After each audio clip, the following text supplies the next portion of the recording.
finally, a source of raw, real, and honest information on healthcare issues that matter most. Welcome to BS Free MD. From the latest medical information to how to stay sane as a doctor or a patient, no subject is taboo, no BS is allowed. Now, let's welcome your hosts, Doctors May and Tim Hindmarsh. Hello, everybody. Welcome back to another episode this week. This is the third installment of our series on the doctor as patient. I'm super excited, not only because it's June and the sun's out and it's warm and I love sun, but we have a really amazing guest this week and you're going to love this episode. I know people have been really enjoying them, and so I can't wait to get into the show. But before we do, as always, we are thankful we're here because of our sponsors. And this week, we have Panacea Financial as our sponsor. They are a company founded by doctors. They know how frustrating it can be to work with financial companies, and that's why they've created a better way. Have you thought about refinancing your student loans? Well, unlike other companies, the rates you get at Panacea Financial for student loan refinance doesn't go up because of your credit score, how much debt you have, or your income level. With no loan maximums or cosigner requirement, their student loan refinance is based on the respect physicians deserve and not on a credit score or debt level. Join the growing number of physicians nationwide that expected more from their bank and switch to Panacea Financial. You can visit panaceafinancial.com today for a better way to refinance your student loans. Panacea Financial is a division of Primus, member FDIC. They are going to be linked in the show notes, and I should spell that for you, PANACEA financial.com. All right, well, this week's guest is amazing, and her name is Dr. Reema Batra. We connected actually in a very roundabout way, but you're going to be super excited to hear her story. Dr. Batra is a board-certified medical oncologist and hematologist who has been practicing since her fellowship completed in 2007. And she initially worked in the academic setting at NYU, focusing on cancer care and healthcare disparities. After time there, in 2012, she made her way west and joined a private practice. And she's doing clinical work, seeing patients in the larger San Diego area and working in underserved community area. She has a unique perspective that comes from being a patient herself, having been recently diagnosed with early stage breast cancer. She is a wonderful person. She is a wife and mother, and you are going to get to know her real soon in our interview. Can't wait for you to hear her story. All right. Today we have our special guest with us, as we talked about earlier, and this is Dr. Reema Batra. Hi, welcome to the show. Thanks for being here. We're super excited that you would take the time to share with us and our listeners about your story. So, welcome. And why don't you start off and tell us a little bit about yourself and what you're doing? Thanks so much for having me. I've been really looking forward to this. And I loved our first conversation on the phone the other day. So I'm an oncologist. I practice in San Diego, California. I'm in private practice. I've been practicing since 2007, but I've been in San Diego since 2012. And, just pretty straightforward. I do clinical work. And, have a family. I have 2 kids, twins that are 8.5, a boy and a girl. I live in a suburb. It's pretty like a straightforward life. I love to hang out with my friends. I love to exercise. And, I love to travel. Life has been really great. I turned 45 last summer. Always been healthy. And then in December 2020, just at the end of the horrible year for everybody, I got diagnosed with breast cancer, and that changed my entire life in a day. So that's what I'm here to talk to you guys about.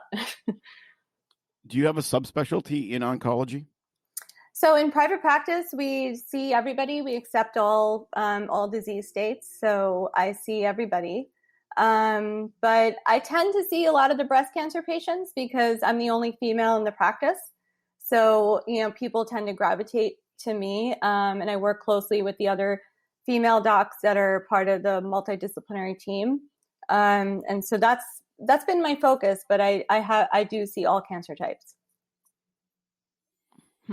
So absolutely what you said was that your practice, where am I going? Your day would have been completely rocked and changed in one day. Like I have not been diagnosed with cancer. My mom has, but I can't imagine. Well, there's so many levels like we talked about before. I mean, you're hit with this new diagnosis. You're a physician, so I mean, there's so many things. So can you go back? Let's start, and can you tell us what led up to that with the diagnosis and what happened?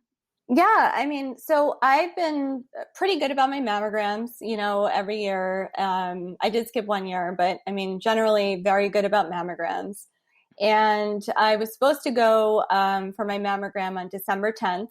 I'm telling you this part because it's just a little eerie, the story. But I was supposed to go on December 10th, and I go at my institution. So I know all the radiologists, and they kind of just give me the heads up. Everything's cool, everything's not cool, whatever it is, right? And for some reason on December 10th, I was not busy at all, but for some reason, just didn't want to go. I was like, I don't want to go today. I don't know why. I just didn't want to go. So I rescheduled it for the week after, December 17th. And that day I went. I scheduled a tennis match for 4:00. My appointment was for 3:00 because every other time I've gone, it's been 20 minutes in and out. And the radiologist came in after the mammogram, and he was just out of residency. So I'm like 15, almost 20 years out of my training. And he comes in and he calls me Dr. Batra, which I thought was interesting because, we work together a lot.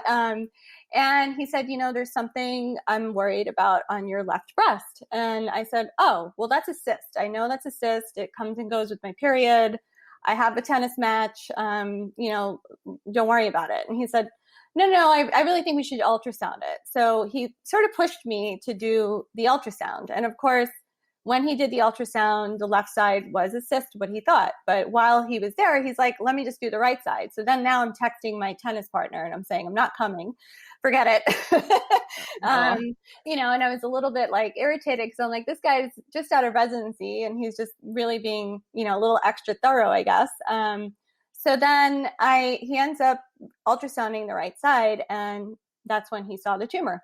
And so we went back and looked at the mammogram, and it's completely hidden on mammogram. So I have something called dense breast tissue. A lot of women have that. It's like one liner in your mammogram report, but it's super important to know if you have it because dense breast tissue can hide all kinds of things when you have it. So you need extra tests.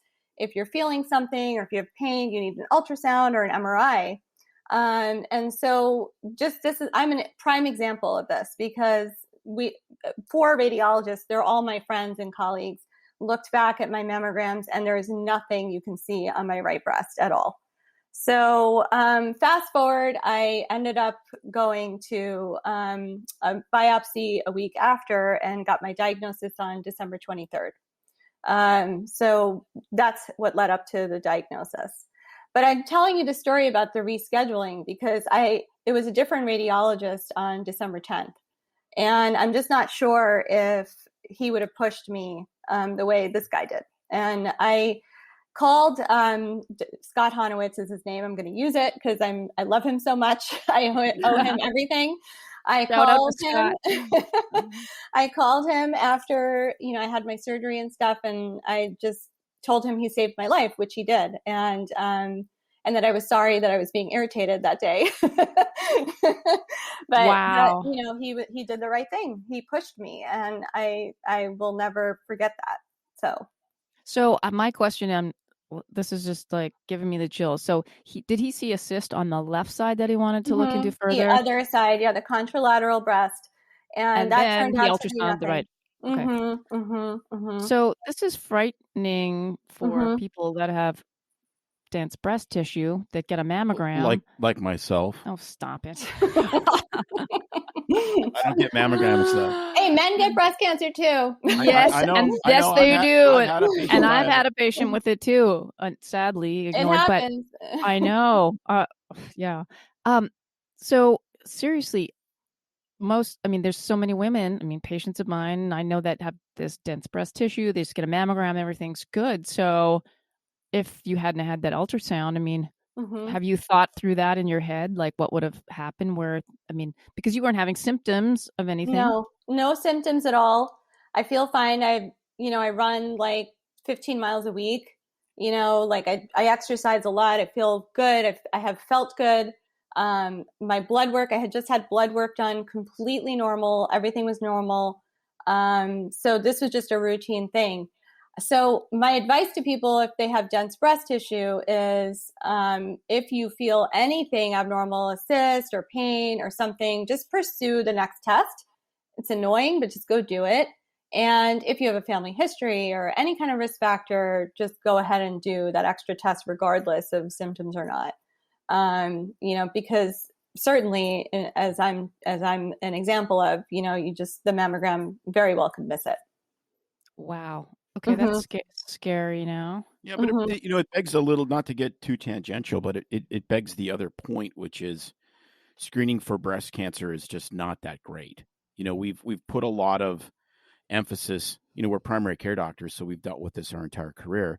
We put a tremendous emphasis on, mammogram because it's kind of the only tool in the shed. And breast MRI is hard to get approved. It's expensive. It's time consuming. It's way better. And then you kind of look prognostically, and we've definitely moved the goalposts as far as survivability and all the rest of this. But there's always still been that question: do we ever cure this, or do we just make people's lives better and longer? And that's been a debate for since we started medical school in the late 80s. Right. And so Right. it shows you this isn't like screening for cervical cancer where you have a tremendous test, or even colon cancer where, assuming you do colonoscopies early and are screened properly. That's an absolute, for sure colonoscopy will have saved my life, or at least extended it because of my family history. And then of course they found polyps, and I'm not sure if I get it because I want to extend my life where I just like propofol, but it's, Well, it's amazing because you think, and like this is just, like May says, it makes you shudder. But so, you're the expert, you're the oncologist. So is this one of those situations? Is just like you're blessed, it was a fluke thing? Whatever you believe spiritually, that you were fortunate enough to have this happen. How often will this happen to a patient where? I haven't seen it all too often where, someone's come in a later stage and they had a normal mammogram before. I don't see that too often, to be quite frank. Although I did see somebody yesterday. It's funny that you asked me this, but yesterday in clinic, a 48-year-old who had a normal mammo 6 months ago and now has a 4-centimeter breast mass. And on her report, it says dense breast tissue. So, was it there before? I don't know. Obviously it's hard to say, but she came in because she palpated the mass. So, maybe it is happening more often. I just haven't seen too many stories of it, and it's hard. And it is hard to pull together that data. Interesting. So it hasn't changed the standard of care, because I'm just thinking, I'm putting my family doctor hat on and saying, look, if women have dense breast tissue, which, you see all of these sort of, findings that don't necessarily mean much. And it's, you see 50 of them a day, it feels like. Right. But that hasn't changed. Dense breast tissue equals everyone gets an ultrasound. Yeah, exactly. Yeah. It has now become a bigger line. Like it was just one line at the end, and that's for the radiologists, to make sure that they tell you that. But if your patient in your primary care setting comes in and says, I'm feeling something funky, but I had a normal mammogram 3 or 4 months ago, I would have a low threshold for you're another right. test. Right. You know what I mean? But that's an excellent point, because it also, it's a thing that has to be, approved. You have to go through it. Right. And it's so, it's the difference between writing down screening ultrasound and diagnostic ultrasound. Because if it's a Mhm. diagnostic ultrasound, it's going to get paid for almost Mhm. immediately. Well, it will. If it's a screening ultrasound, then it becomes, painful. So, especially to the younger primary care physicians that may be listening, that's a big deal. If somebody Mhm. finds something and it's a symptom, you code it with the symptom and it gets taken care of. I've done that. Mhm. I don't know how many times, people come in. I'm like, I try to aspirate it. It was probably the last person in our clinic ever to do a cyst aspiration out in the country in our office. And it's like, it doesn't go away. It's like, boom, they need an ultrasound. Yeah, I Period. mean, and I think it's important for doctors too to hear this, because you might feel reassured that your young patient had a normal mammogram 3 months ago, and say, that's probably nothing, and just kind of, it's probably nothing. Don't worry about it. You know what I mean? So I think that's an important thing for people to know too.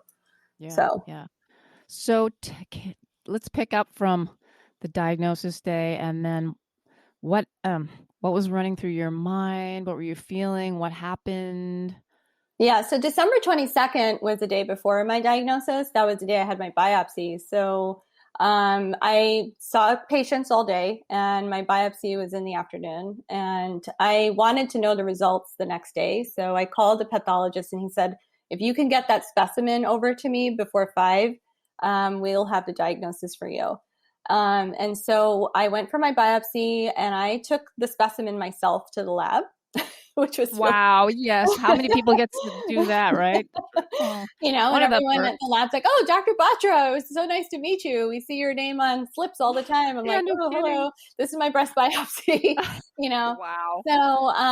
So the next day I went into work, and, it's holiday time. So everyone's just sort of like, it's like a chill day at work, and then I'm getting, a little bit anxious because I haven't heard anything. Now it's 11:30. So I decided to pop myself into the lab, and I walk in, and the first person I see is my pathologist friend, and he's looking at my specimen as I'm walking in. And he looks at me and he goes, Reema, it's cancer. And I'm like, what? I mean, it was just like I'm feeling it now. Like my stomach just dropped. Like as I'm telling you the story, and my stomach dropped, and I just didn't know what to do. And my normal reaction as a person is, whenever I'm uncomfortable, is I smile and I laugh. So I was like, you're kidding, like, come on. And he's like, no, it's cancer. And so then I was like, okay. He's like, okay, listen, calm down. And he's like an old dude. He's like 75 years old. He's on his way to retirement. He's Wow. pretty much like done. And so he's like, okay, calm down, Reema. And I'm like, okay, I'm calm. He's like, we're going to call you in just a little bit. I just have to finish reading it. He wanted to show it to his colleague, and then they're going to call me. So I'm like, okay. So then I walked out. I was in a daze, and I kind of don't really remember exactly the sequence that happens immediately after, but I know I did call my husband, and I called my parents. My husband wanted to drive down to work right away. I said, don't do that, because I'm probably going to come home. So it doesn't make sense for you to come here. And my parents were like, okay, like there's immigrant parents, didn't really understand. And they kind of annoyed me. So I hung up the phone. and then I went back to my office. Never happened to me. Yeah. And then I went back to my office, and I still had a whole schedule of patients for the afternoon. So, and I was planning to continue to proceed with that. So when I went to, everyone in the office, not everyone, but a few people in the office knew that I was supposed to get my results that day. So I went to my office manager, who is also a friend, and I shut the door and I said, I have cancer.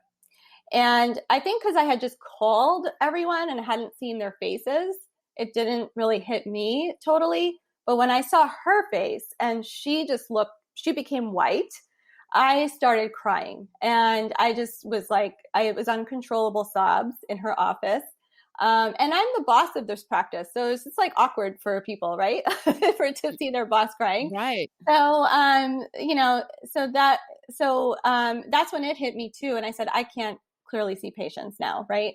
So she called one of the partners over, and he took my patients for the rest of the day. He had the rest of the day off. So he just decided to take my patients for the rest of the day. And then immediately I just got into action mode. I had my genetic testing drawn right away. I had an MRI ordered, and I called a surgeon. I called a plastic surgeon, and I called my an oncologist. So already, like, I took care of myself, like within an hour. Wow. Yeah. So you basically just became your own physician. Kind of. Yeah. Yeah. You lined everything up and that's wow.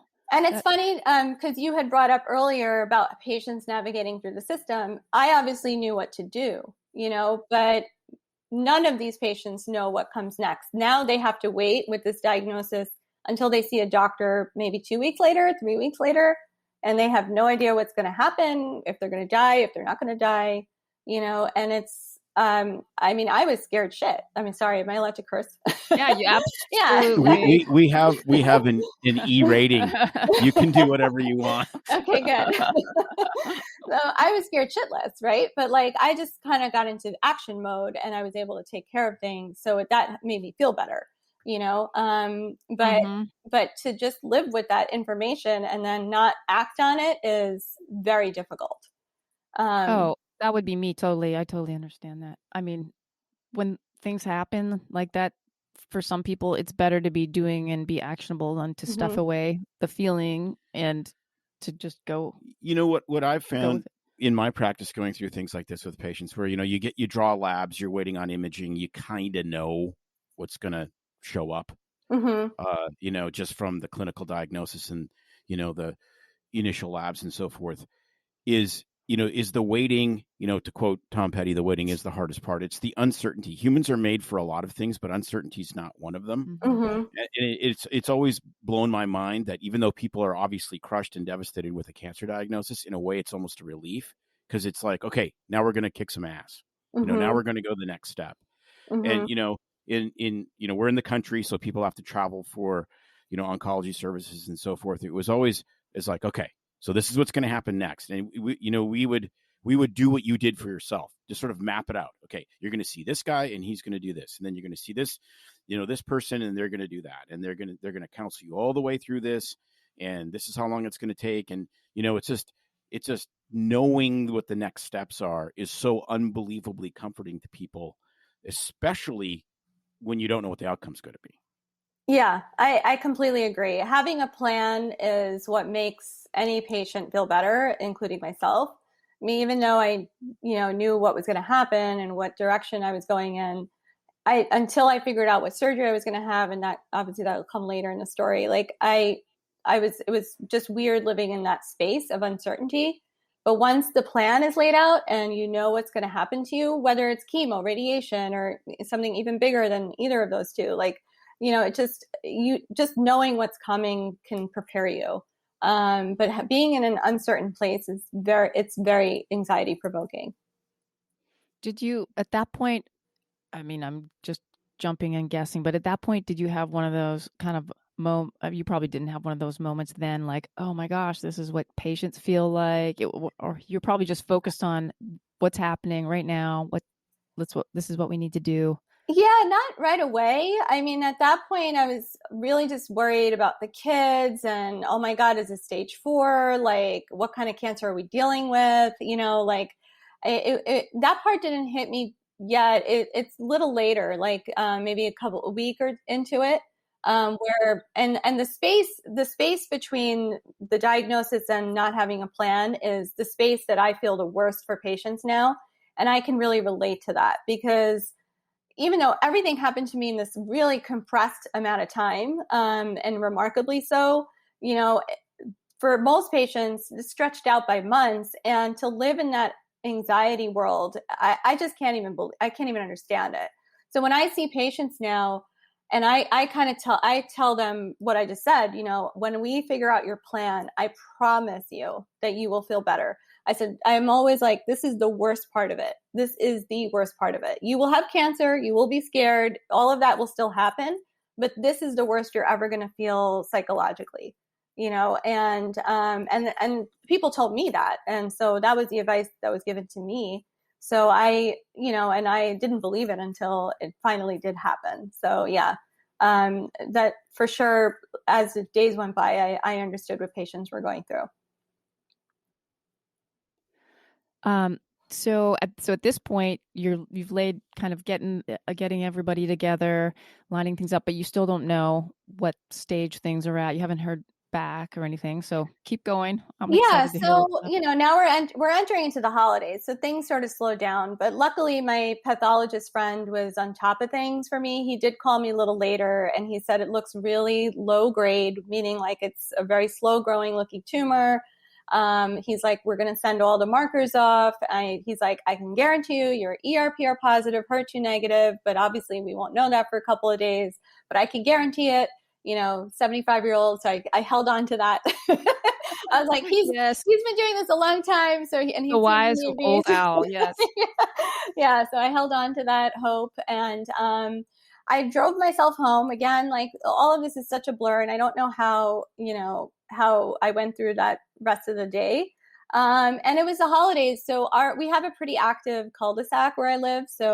And one of my neighbors has these two sons that are in a band. So during COVID, they would come out and play music, and we'd all just BYOB and all of that. So we had planned for that to happen in the evening. And so when I got home, that was sort of starting up, and I just drank myself into a tizzy. I just got a bottle of wine and just started drinking, and I had a grand old time. I was like, I'm going to forget about this. It reminds me of the T-shirt that it's like Scrabble, and it's got it's like a crossword, and it's got like an A and then a space and L or whatever, and it says sometimes alcohol is the answer. Yeah.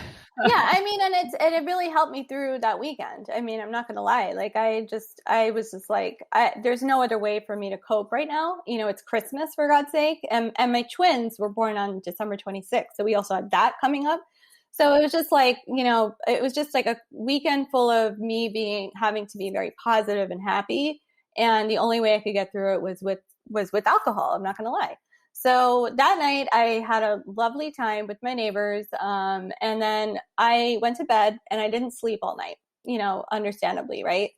So, and I wake up at it was like 5. Well, I got out of bed. I shouldn't even say wake up, but I got out of bed at like 5:30, and I saw an email that our hospital, and this is when the vaccinations were starting up, that my hospital was opening vaccinations to everybody. So I said, I should go do that, and so I no one else was awake in my house. I got in the car, and I drove myself to the hospital, back down to work, and I stood in line with the rest of the staff, and I got my first vaccine that morning. So, I mean, and I'm glad I did, because it just sort of helped sort of ease that other stuff, I mean, COVID sort of became this secondary problem in my mind, like that. No kidding. The whole year was like, oh my God, COVID. And then all of a sudden I was like, who cares about COVID? Like, I have the other C. Exactly. Perspective. Yeah. Well, and can you imagine, not knowing, if you're going to need chemo and all the rest of this, having a COVID diagnosis, delaying chemotherapy or surgery. Like, I mean, the fact that there was, access to the vaccine then, I mean, like, why wouldn't you be screaming down there? It's interesting. I want to just rewind for a second. Sure. Of course. You came home and you had a bottle of wine, and, it's interesting how, people get all, the psychobabble about denial. Well, sometimes denial is really important, because, you can't go to the buffet and eat the entire thing at once. And so you can't live in denial, just like you can't live at the buffet. But at times you have to be able to kind of park some of the emotional part so that you can walk through what you need to do. I mean, you're still a wife and a mother and a physician, and all of these things, they never go away. We walked through a tremendous amount of loss in the last year, and it's amazing. Guess what? Mm-hmm. Life does continue to go on. You still have to pay the bills. You still have to, show up to work. You still have to do all those things. And so, you don't want to live in denial, and of course, but it's still an effective strategy. And well, you almost, I mean, you need to take it in little bites. You have to take it in little bites. I mean, you have to cut the steak up. Yeah. You can't just gobble it all down, or else none of us would function. if I had walked into that weekend with a different attitude, not just sat in my room crying, what good would that have done for my family? My kids, like, they didn't know anything, and I did not want to ruin Christmas, their birthday, with me being upset about it. And there was not really anything I could do at that point, right? So I was still waiting for information. Couldn't make appointments. I couldn't have a surgery or anything at that point. So, it was just really like not much I could do. But then at the same time, like I also couldn't live in a space where, I was like, oh, everything's fine. And that's why alcohol is really helpful for me. So Right, yeah. but it's sort of like tools, right? I mean, Yeah. you use a Yeah. hammer for nails and you use a Yeah. screwdriver for screws, and there's times where it's like, yeah, we just need to, you know, sit down and have a But conversation over a couple drinks and hash stuff out. but I it's mean, Mhm. it's I'm just hearing how selfless, you were with that, because it's like there's something potentially this is devastating diagnosis, and you're putting your kids and your family and even Christmas, the neighborhood first, because it's like I'm not, you're like, I'm not going to go sit in my room and bawl and ruin everything. So how do I get through it so that I can be positive for everything? And wow, I mean, my heart. I mean, because everybody copes differently. And, seriously, that is so selfless Well, thanks. to I mean, I do think that. also I do have that skill a little bit being an oncologist, because I do see a lot of devastating stories every day, and I don't bring it home with me, so, so I'm good at compartmentalizing, I think, sometimes I'll tell my husband's not in medicine. So sometimes I'll tell him like something really awful that happened at work, and he's like, whoa, like and then I'm like, yeah, this kind of happens a lot. And he's like, oh, he's like, you don't really talk, so I think I just compartmentalize, and I'm good at that. That's like a good skill that I have. I guess it's good for an oncologist, so I was able to do that weekend. And I think that was, of course, I had my moments. I mean, Christmas morning was really hard for me. I'm really big into buying myself really nice items. So for Christmas, I don't let anyone buy me anything. I just buy my own gifts, and I had Woohoo! everything. Yes, I I had love it. everything wrapped for myself to open that morning. And by the way, getting cancer makes you realize that stuff isn't that important anymore. But Yeah. anyway, so I had everything wrapped for myself under the tree, and I didn't want to touch a thing. I was watching the kids open the gifts. I was like crying, like, and my husband looked at me and he's like, go for a run, just go. And so I left. I mean, they were sort of like distracted by all their new toys. So I just got in my running shorts and I went for a run. And I was the only one out there, and I was crying I must have looked like a crazy person on the main road. Like, who is this person with tears, like running, like, Oh. so I have my moments, of course, is my point. But like, it's Mhm. just, but I didn't know there was something I could do. There was just really no action I could take at that point. And so it was really just either just kind of be upset about it and be depressed all weekend, or just sort of enjoy the holiday and the kid's birthday. Because what if it is the last? I mean, I was sort of thinking in those terms too. Like, what if this is the last time that happens, right? So, I had to live in that space too. So, Yep, I get it. No, absolutely. It's amazing how that stuff works, though. Like where you're like, okay, I'm doing fine now. I think I have a grip on this, and then something happens, and you see something, or something reminds you of something, or you remember, you see a patient, and you're just like, I'm not fine anymore. Yeah. And so there, and we have some control over that, but in a way, it's just like, our and this is nothing in comparison, but our 13-year-old lab was hit by a car on the 3rd of April, and May found her on the way to oh, work. oh And gosh. it's like, it was really hard, and we had a couple days, and it's just like we dealt with everything, and then everything's fine. I go back to work, and it's just like I'm driving home from work, and all of a sudden it's just like Oh, there's no one there, and it just like yeah. just the weird random stuff just hits you from like a completely different angle, and you're like, my Mm-hmm. gosh, like where did that come Mhm. from? Mhm. Mm-hmm. Mm-hmm. When you least expect it. Yeah, that's the best part, when Right. you least expect it. Exactly. Totally. So, what so Christmas came. When Yeah. did they call you with the um diagnosis of the pathology report, and what happened after that? I know. So essentially, I that weekend, I got the information that it was estrogen and progesterone receptor positive, and so that's great because it's really good prognosis. And a lot of women with those receptors don't necessarily need chemo. And we were just waiting on this third receptor, the HER2, and that came back a few days later, and that came back negative. So the information started to come in, and it was good. It was good information, and it just started to kind of put me at ease and things like that. The following week was when sort of my testing started, following up with surgeon, plastic surgeon, all of that. So I went for my first test was an MRI of the breast, which if anyone's had an MRI, we all know how awful those MRIs are. But when you do it for your breast, you're laying down, face down, and your boobs go into these two holes, and you put your arms up like this. And so you're in the hole for 30 minutes straight in that position. So I don't know what place I went to, but they said it was 30 minutes, and usually I run for 30 minutes. So what I did was in my head, I was imagining my run and just kind of going through and then the guy would, come on the speaker like, oh, you have 15 minutes left. I'm like, oh, that's the point I turn around. It was just kind of weird. That was the only way I could get through that test without freaking out. Cause I have a little bit of anxiety when it comes to MRI. Then because you're a doctor, people like show you things right away and stuff like that. So the radiologist came running and she's like, let's take a look at it. And I'm like, okay. And I was really worried that morning because that was like the first test we were going to look at to look for other things. So I started imagining, oh, they're going to find bone mats. They're going to find lung mats. So my eyes went straight to my lungs and straight to the rib cage and all of that.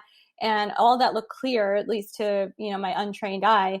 But she started seeing stuff. Like she saw something on the left side of concern. She saw something on the right side of concern. She saw a lymph node. And so then she starts freaking me out. She's like, okay, this doesn't look good. That doesn't look good. And I'm like, oh my God, So she's like, I'm going to have somebody else look at it with me and we'll call you later. So now I'm freaking out. I'm totally like, really worried, going home, and I call my oncologist. So during the weekend, I hired an oncologist who actually happens to be a good friend. So she's not in the same practice as me. I thought long and hard about seeing somebody in my practice, but I just was thinking about the future and how if I needed chemo or, breast exams and all of that stuff, like how would I feel about one of my partners doing that stuff? And I didn't feel like comfortable with that. So I decided to go to a different practice. And I love my partners, but it was just sort of like, I wanted to stay professional, obviously. But she's a good friend and she's also a cancer survivor. So I called her and she said, okay, let me call them and I'll, we'll figure this out. It turns out there was something on the same breast that looked very suspicious.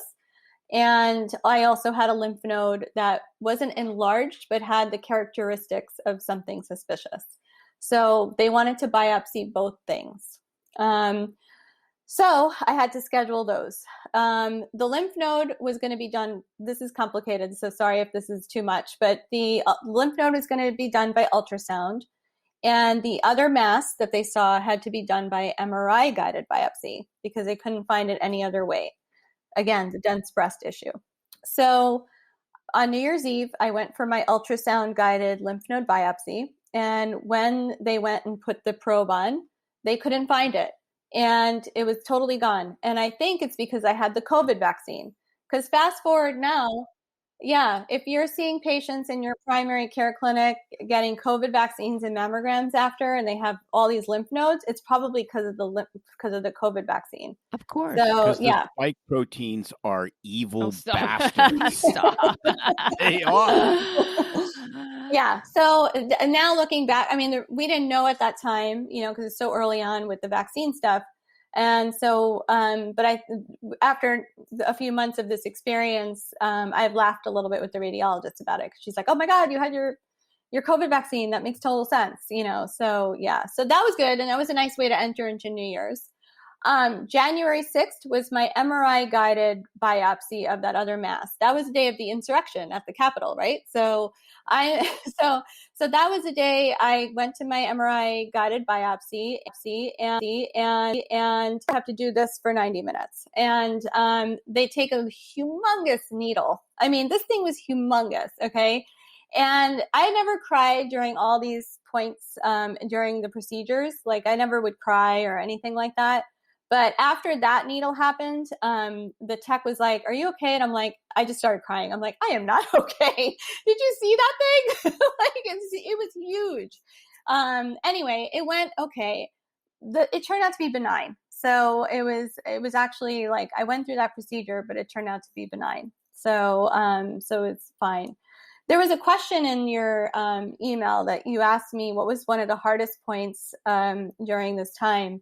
That day was the hardest point because I left that procedure.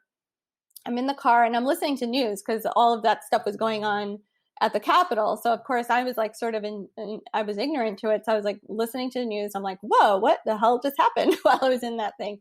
And I get a call from the radiologist and he says, "Reema, I'm so sorry, but I think we need to biopsy one more thing." And I was like, are you fucking kidding me?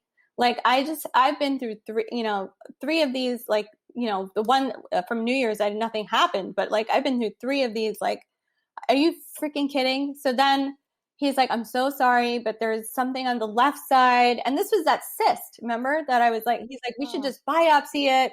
And I'm like, "Harry, I feel like you're being like a little extra, just because I'm a doctor." He's like, "Yes, I probably am, but really you should do it." And I was like, oh, okay, fine. And that was the hardest day for me. That was like the day that like I really broke down. And I was like, I cannot believe I'm going through this right now. I just felt like really just awful. So they scheduled it the next day, which was nice. Again, nice perks of being an oncologist. So they scheduled it the next day and it turned out to be benign. So that was fine. So did you have to go back into the Iron Maiden again? No. That next this one, was that was ultrasound ultrasound guided. The next one, yeah. So, like honestly, like when you're explaining these procedures, it harkens back to when we toured the dungeons of the Tower of London. Like the rack, Yeah. and the But this, I mean, you're a human, you're an oncologist, but it's just the dichotomy of how, now you're having these procedures, and I mean, just because you're an oncologist and a doctor doesn't mean you're any less susceptible to the fear of what's going on. I mean, we all have fears, and whether you're claustrophobic. Tim's totally claustrophobic. He'd never stand to be in an MRI machine, but I go in there and I like love it. It's I'm weird little zone, and I zone out. It's like a cat. It's like I go meditate. But all of these things, I mean, patients look at us. I mean, I know when patients look at me and it's like, "Oh, you got the flu, you can come to work," or you have a cough or whatever. "Oh, you're sick." It's funny how sometimes it's, some way they look at us like we're superhuman, and then other times, of course, we're from the devil because they're upset with us. But it usually ends in Percocet. Not getting their Percocet, but just because we're physicians, just because we can do the procedures, just because we handle the instruments and the needle and all these things doesn't make it any less scary for us. Well, sometimes it's more scary. Yes, because what could go wrong. Because yeah. Right. Like, what did you do? What was the first thing that you did when you went and they're showing you the images? You went and looked for where the metastasis would be. Where the layperson's just like, okay, just tell me, I'll do the next step. Right. I mean, it's like anytime you've had any interfaces with the legal world, I just kind of like, well, I hired this guy. He's going to help me with this contract. That's his job. And, you just kind of like, don't worry about it because, you're so dumb. You don't know you're dumb, Whereas with knowledge sometimes totally, sorry, Tim, but it reminds me of when I had my hip replaced at age 50 and I was all good until I was right there to be wheeled in. And then I freaked out because I know exactly they're cutting my whole bone out. And I'm like, if they screw this thing up, I'm like, going to be like destroyed. I'm going to be lame. I mean, it was, yeah, I've totally freaked because I know everything that's going to happen. Yeah, totally. yeah. I mean, we haven't talked about my surgery yet, but I definitely like had fears going into that surgery. And, I didn't know I would, on the way there, my husband's, I'm like, just so you know, the kids will be safe with this person. Make sure Reena, my daughter, gets all my jewelry. Like, he was like, oh my God, stop talking like this. And I'm like, you just never know. I've done consults on people who went in for routine surgery and didn't come out of it, so anyway, so yeah, so that part was the hardest, getting that phone call to have to do yet another biopsy. So that was 3 biopsies and a half. I call it a half because I went in and there was nothing to biopsy, but going through those, and we order things like it's no big thing, right? So, to put patients through it. Now, you're right. I mean, it definitely gives me a new perspective. I'm like, okay, this is, before I'd be like, oh, MRI guided biopsy, no big deal. Go ahead and do it. But now I'm like, oh my God, this is an awful thing. The needle is humongous. You're basically laying like this. There's 10 people around you. It's just, it's not a small procedure. And you're wide awake the whole time. So. Maybe they should have like a vodka Xanax sort of combination for that. They sure should. Because I mean, I hate, jumping out of airplanes, going really fast on motorcycles, that stuff just makes me relax. But like getting in that tube, May will squish me up against the inside of the couch sometimes because she thinks it's funny. If my arms are pinned, I lose my marbles. I'm mean sometimes. Anyway. And I can't imagine like you're in the Superman position for an hour and a half. Mm-hmm. Well, we all have different brains, don't we? Wired differently. Mm-hmm. So, so you get all those done. How long did it take to get the results back from the biopsy? Yeah, so that was a Wednesday, I think, right? The 6th, and the 7th. So the 7th was my last biopsy. The Friday, I got my diagnoses that everything was negative. And the reason why I went through all of these was because I was deciding between doing a double mastectomy versus a lumpectomy. My first instinct when I first got diagnosed was chop them off, just take them all. I don't want to deal with this ever again. And, as an oncologist, I know that that's not necessarily the right thing to do, but I can see why patients immediately have that first thought. I started talking to people. One of my best friends was diagnosed in her 30s. So, and she did a double. She's happily married, has a kid now and everything. And she said, Reema, you're never going to feel the same. You lose all sensation. It's just like sort of this phantom feeling all the time. She's like, you're never going to feel the same. So if you don't have to do it, and she did it. So in her mind, she's like, if you don't have to do it, I wouldn't do it again. And so I found that very interesting. The other person, and I was really like ready to do it all as far as the double and reconstruction. The other person was a good friend of mine who's an ENT doc, and he came over. He's one of my friend's husbands, and he said, why are you deciding that? And I said, I just don't want to deal with this ever again. And he goes, is this what you would tell your patients? And I said, no. And he was like, so why are you not doing that yourself? And I just thought it was just so funny that he asked me that, because nobody else had asked me that, because everybody is like, yeah, that makes sense. I can see why you would do the double. I had even talked to plastic surgeons who was like, yeah, definitely do double. That's the way to do it. The last person I talked to who helped me make this decision is one of my favorite people in the world, Michael Halls, who is a plastic surgeon. And we worked together in so many patients. And he was dying of pancreatic cancer at the time I called him. So I called him, and he answered the phone. He hadn't been really answering too many phone calls at that point. And I told him what was going on. Now, this guy is he was a quintessential plastic surgeon. Okay. He's on his 4th marriage, had all the cars, lived in an amazing house in La Jolla, just, always tan, Botoxed, and he had like this attitude about him, but after his diagnosis, and we all talk about it, he had become a changed man. and which anybody would be, right? Humbled with a diagnosis like that. And he cried on the phone with me for a long time. And he said, this is not something I would ever wish on anyone, and you, and I just love you so much, and all of this stuff. And he told me not to do the double if I didn't have to. And this is the guy who was doing them on all our patients. So he said, I've seen too many things, you're just too young. Don't do it if you don't have to. And it meant a lot to me to hear those words. And so this is why I put myself through all those biopsies, because, if I was going to do the double, I would have just, why would I go through all the biopsies? Just take them off and we'll know afterwards, But I decided after hearing all of those people, especially Michael, that I was going to do the lumpectomy if I could. And that's what happened. While this is going on, have you been off work? Have you been working? I've been working. What's been happening? I've been working. So Wow. I had my lumpectomy and I took a week off after the lumpectomy. And I could have probably gone back to work. I had the surgery on a Friday. I probably could have gone back to work Monday. But I actually got my COVID shot, the second one, Monday of that following week.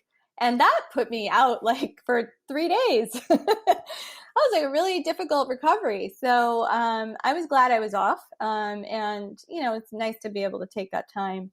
But no, during radiation and all of that, I worked the whole time. Wow. So you, what date did you then have your lumpectomy? January 15th. January? Mm-hmm. So the biopsies were like that first week of January, the 6th, 7th were the last couple. And then the following week, I booked my lumpectomy. And so that's a real whirlwind 3 weeks. Mm-hmm. Because I don't even know if it was quite a month, right? From the diagnosis was just before the 23rd. The 23rd. Yeah. Yes. So 3 weeks. 3 weeks. Mm-hmm. Yeah, that's a lot to chew on. And when did you do? So how much radiation did you have to? So that was all determined after surgery. So when they removed the tumor, it was a 1.1 centimeter tumor, and continued to look as low grade as it did on the biopsy.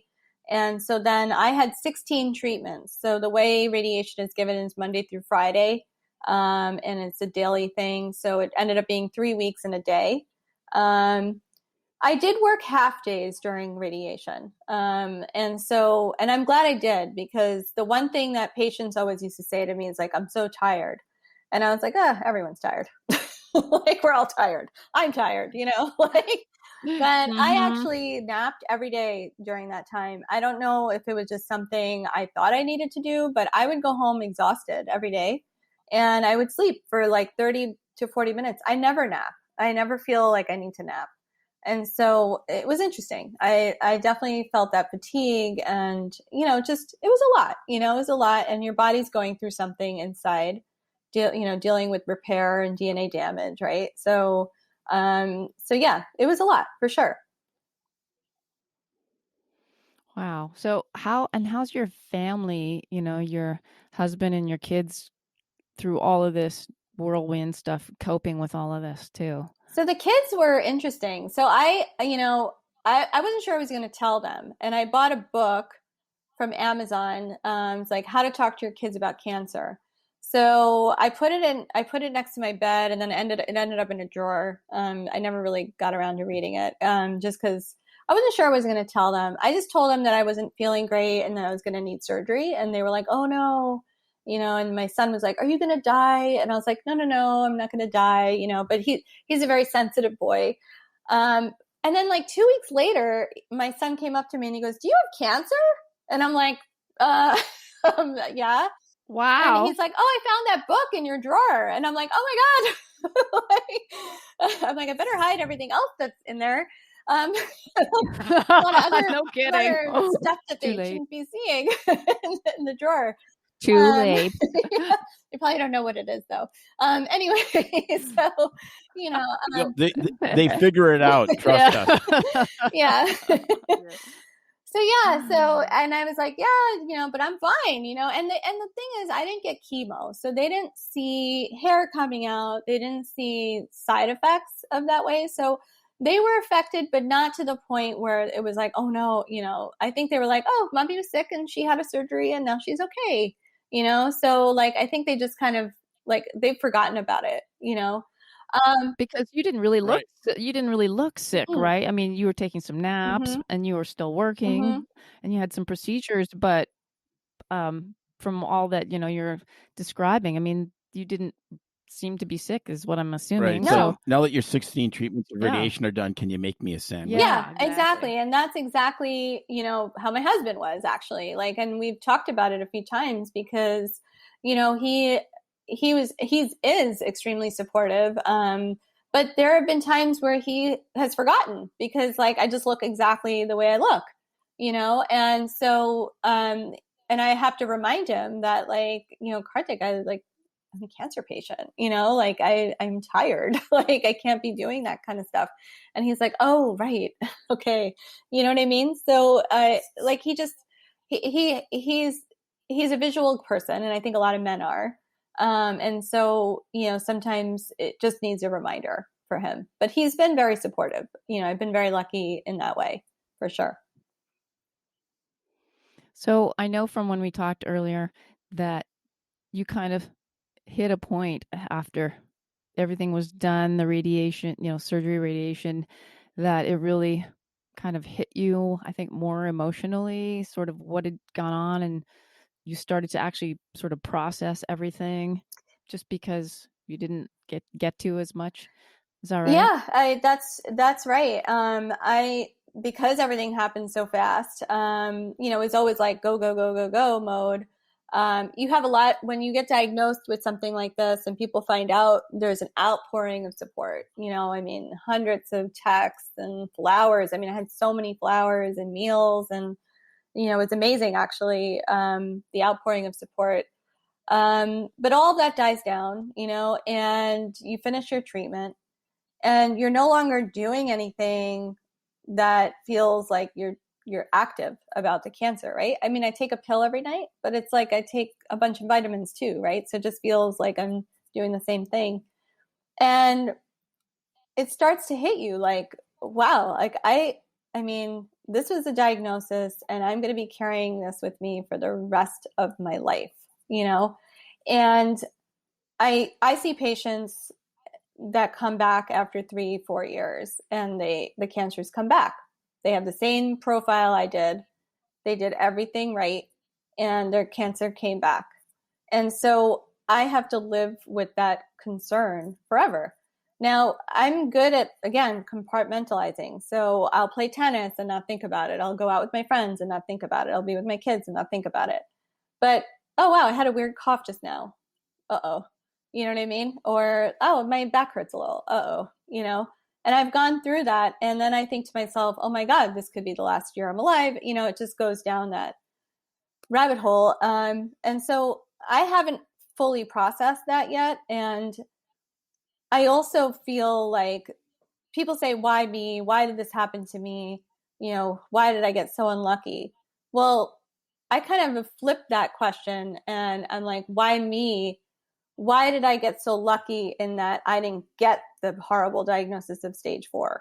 So what am I going to do with this chance? It's almost like you survived a plane crash and everyone else died. So why did I get to stay on this earth and the other person next to me didn't? So what am I going to do with this now? I mean, what is God telling me? And I'm not a humongous religious person here, but there is something to be said. And it's not just the story of the radiologist. There's another story that kind of like freaks me out about this whole thing. There's something to be said about like having this diagnosis and almost kind of dodging a bullet. And so what am I going to do with my life now to make this, like I said, I had a straightforward life, so what can I do to make it more meaningful?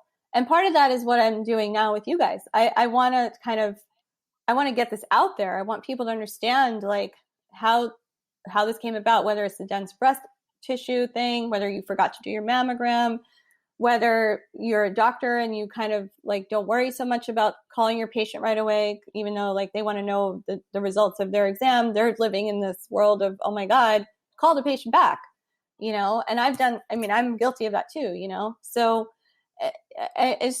so that's what I'm trying to process right now. Sorry if this is long-winded, but I'm just sort of feeling like in this space where how do I make the best of my time? And what's my legacy going to be at this point? It's not just going to be the person I was before, because I don't think that was, my kids are my legacy, obviously, but I think there's more to my story. No, but I love it because how could we not let a moment or these moments or these things that happen to us change us? And of course they change us. And then it's like, what do we do with this going forward in our life? I just think of all the things I've gone through, horrible things, struggles. And I'm like, what can I do to impact and empower like other people? I mean, I can't just like stuff it away and not share it with anybody. That's just not what life's about. And I am a deeply sort of spiritual and religious Christian person, that I think that God walks me through this crap. And it happens, that he wants to use me to be there to help other people with those things. And sometimes it takes us a while. Sometimes it takes us 20 to 30 years to be able to do that. I mean, I know some of the struggles I've gone through where I'm finally comfortable about opening it up, owning what happened and sharing it. But that's what life is. It's like relating to people and helping other people walk through life. That's what we're here for as humans, I believe. And what were you going to say? Well, so this was just several months ago. I mean, this is not like you're looking back 5 years in the past. So kind of making those realizations as far as, what am I here for? What am I going to do with the rest of my life? What materially has changed as far as like practically?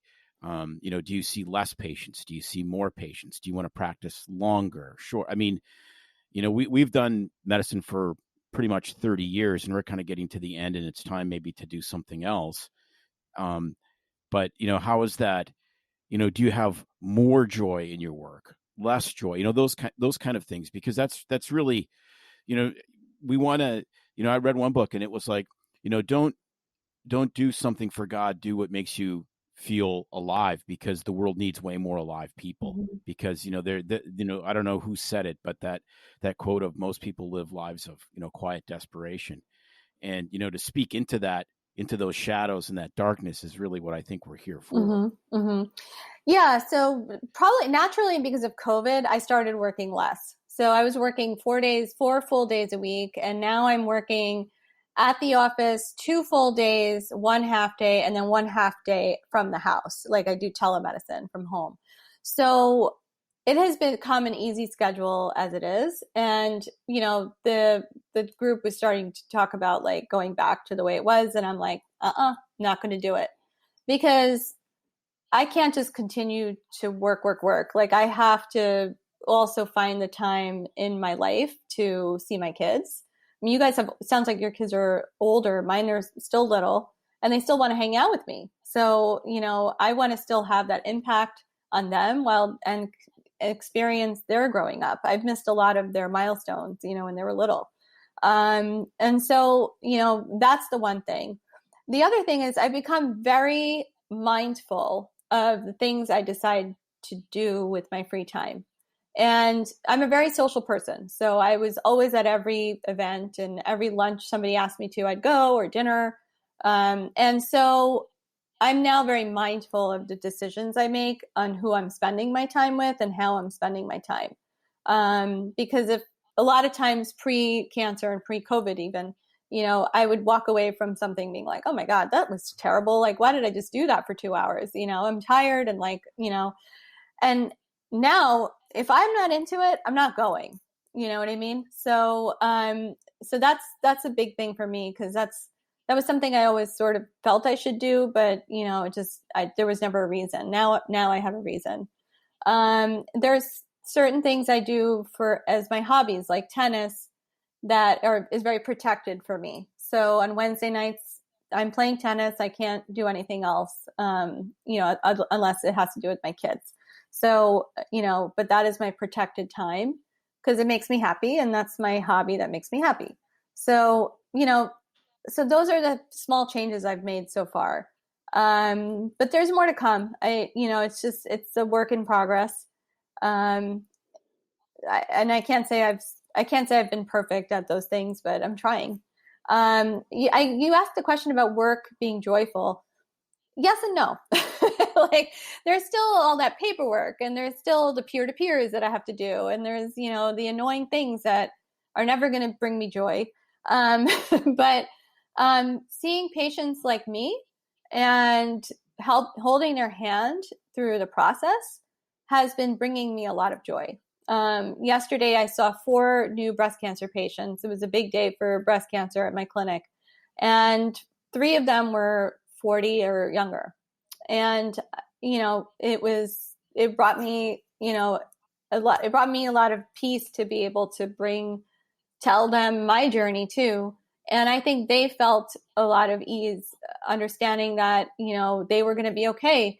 That thing I told you about earlier, that having a plan and understanding that this is going to be the worst part of the journey, and someone telling you that and reassuring you that that's the case, is really helpful and impactful when you're going through it. And so, I get a lot of joy doing that right now, a lot, so, and that's why I like talking about this, because I feel like giving the information to others who may be going through this is going to be very helpful in their journey. Yeah, I think it's really powerful because, and that's why, this was totally May's idea, this series of the doctor as the patient. But I mean, because the perspective, when you're a patient, you're a patient. When you're sick, you're sick. But there's so much that we can bring. Even the stupid stuff we talked about on one of our episodes, when we had gone through, I'd ruptured my appendix and whatnot and so forth. I mean, which would have, 150 years ago, you'd be dead. But, it's fascinating because it's different, but we can bring so much that doesn't just help us as physicians that are listening to go, yeah, I never thought of that because I've never been on that other side, but also to patients, is that, most of us really want to help you. And we really want to be there. And if there's, well, I think that for me, because I've been a patient a lot, because I have a lot of, well, you've induced a lot of orthopedic problems in me, thanks, from injuries. But so I've been a lifelong. It's not like I pushed you down the stairs, and if I did, you probably deserved it. I was waiting for the story on that one. But just various things, and then lifelong migraine sufferer, rheumatologic condition. So I know that just even if it's something small, when and so I get it. But when I share with the patients, because we grew up in an era when you were supposed to separate yourself, the doctor was supposed to be professional. You weren't supposed to share anything personal. I mean, it was the whole thing of, no, don't do that.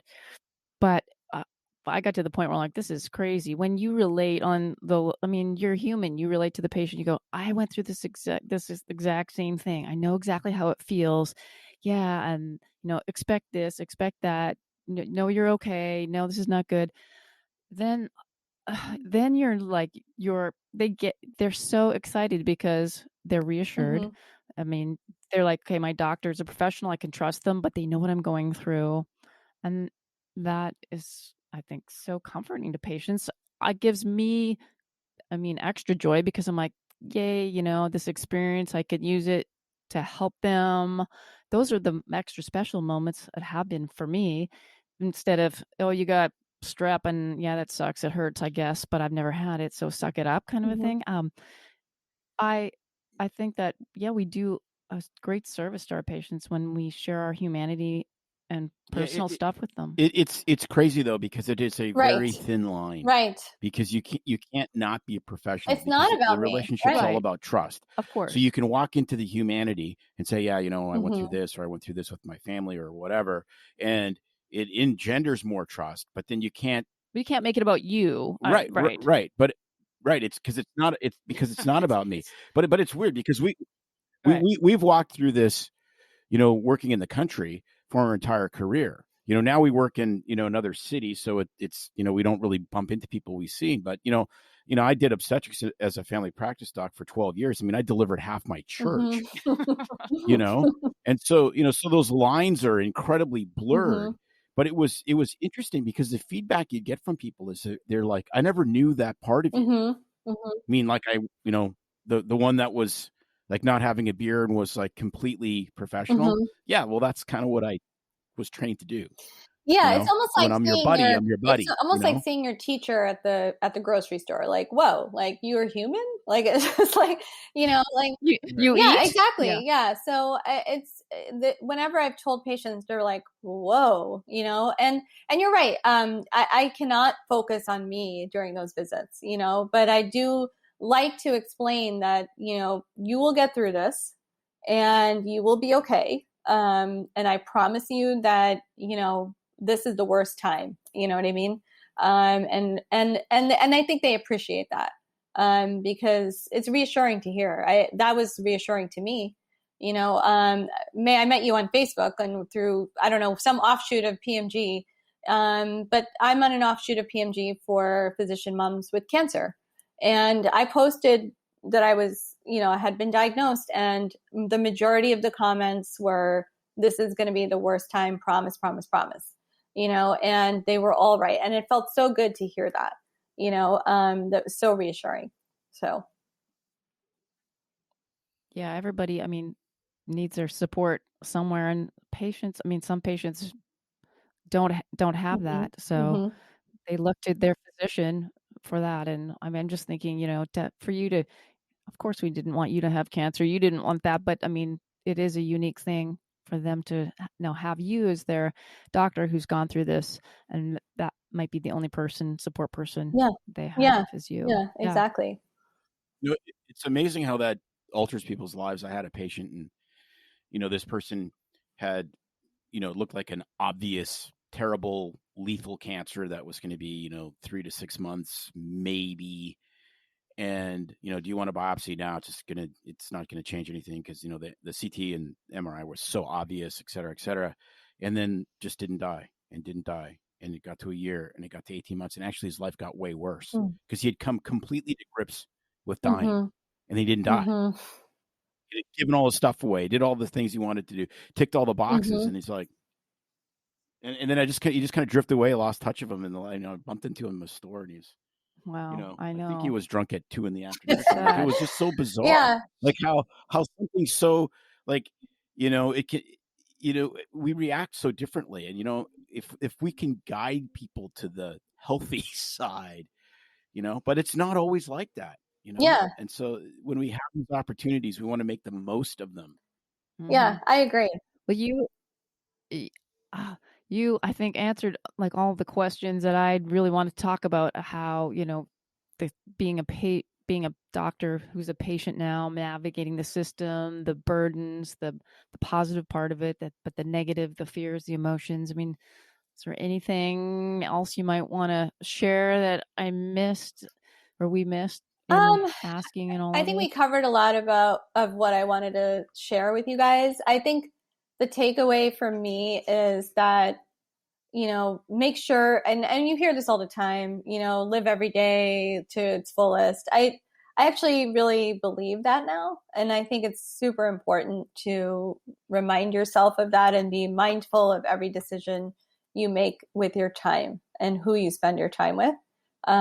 Because, at the end of the day, when you look back, it's not about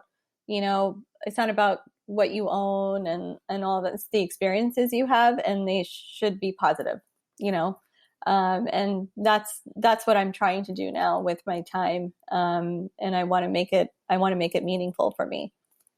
And I really appreciate you guys letting me talk today. It was really cool. It's my first podcast ever. So.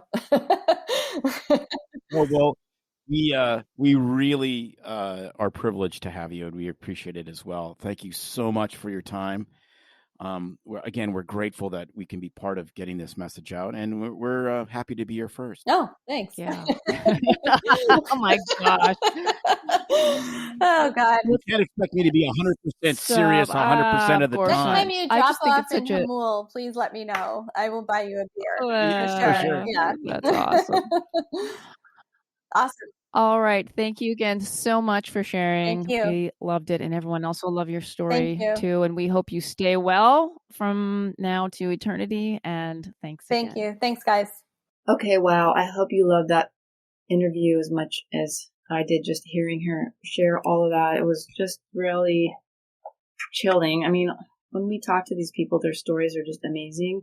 But when you, just how ironic is that to be, like we said, an oncologist who then gets diagnosed with cancer and gets to just live the other side of it. It's just, I mean, it happens, but so chilling. And what hit me really hard when she was telling the story is just the selflessness in which she faced this with, it's Christmas time and she's trying to keep things as normal as she can for those around her, her children, the neighbors, her family, with just celebrating as usual. And wow, what an amazing person to just think of others first. It was just blew my mind, obviously. I really hope that this inspires you and, sets off a little light bulb to go get your mammogram if you're behind on doing so. And really, even, aside from getting your mammogram, really know your body. Listen if things don't feel right, if things seem a little suspicious, push for that. But I hope that's a bit of a reminder for you as well. So, before we finish up, by the way, I want to remind you about our sponsor, which is Panacea Financial. And don't forget to reach out to them if you need any help. They offer loans just for physicians and medical students with low rates, free checking with no ATM fees nationwide, and 24/7 live customer service. Visit panaceafinancial.com today to open your account and join a bank built with you in mind.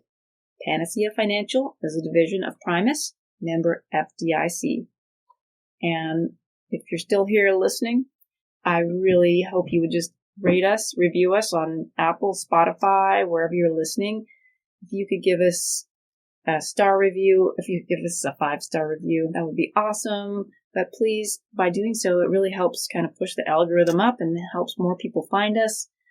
And you can also do us a favor and share it with somebody that you think would really like listening to the information that we're putting out there.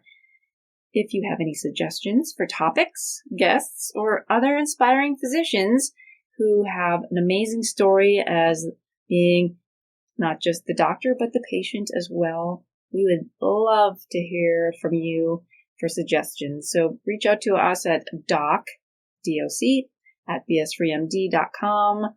You can check out our email and our webpage, bsfreemd.com, as well as Facebook and Instagram and all those places to find us. All right. See you next week. Enjoy your sun if you've got it. Bye. It's no secret that medicine is a bit, uptight. That's why Tim and I created BS Free MD, to mix things up a little and have fun in the process. Besides, we are having these exact same discussions all the time, so we thought we might as well invite everyone to the party. If you really like us, you can get plenty more and maybe see one of Tim's cool tattoos on our Instagram or Facebook pages at BS Free MD. See you next time.